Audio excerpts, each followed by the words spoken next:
again, that I hear from the Western leaders. They tell me, the PA promised us it will reform. And I know this time, Prime Minister, it will be different. Yeah, right.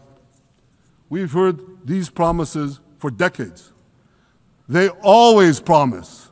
They never deliver. The persistent Palestinian rejection of a Jewish state in any boundary is what has driven this conflict for over a century. It is still driving it.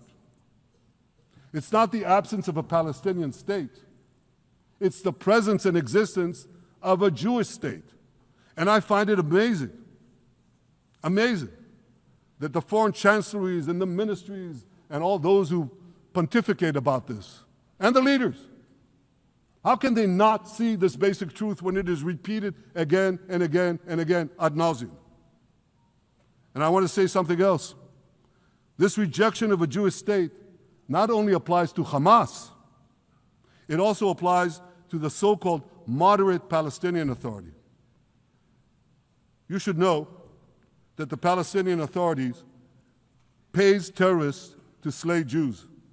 The more Jews the terrorists slay, the more the Palestinian Authority pays. The Palestinian Authority names its government buildings, its public squares, its schools, after the mass murderers of Jews, which they glorify as martyrs. They pay and glorify not just the killer of Jews, but also killers of Christians. Christians like Taylor Force, an American veteran who was brutally murdered in Israel by Palestinian terrorists.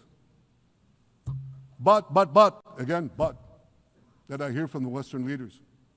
They tell me, the PA promised us it will reform. And I know this time, Prime Minister, it will be different. Yeah, right. We've heard these promises for decades. They always promise. They never deliver. Because you see, the Palestinian Authority is corrupt to the core. They haven't held elections in 20 years. They use the same textbooks as Hamas, exactly the same textbooks. They teach their children to hate Jews and destroy the Jewish state.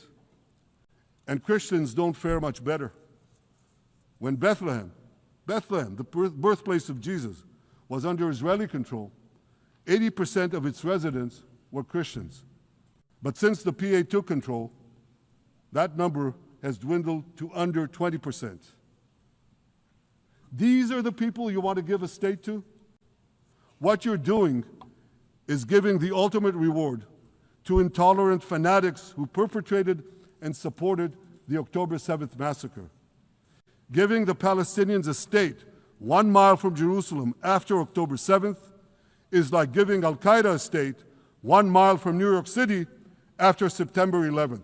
This is sheer madness. It's insane, and we won't do it.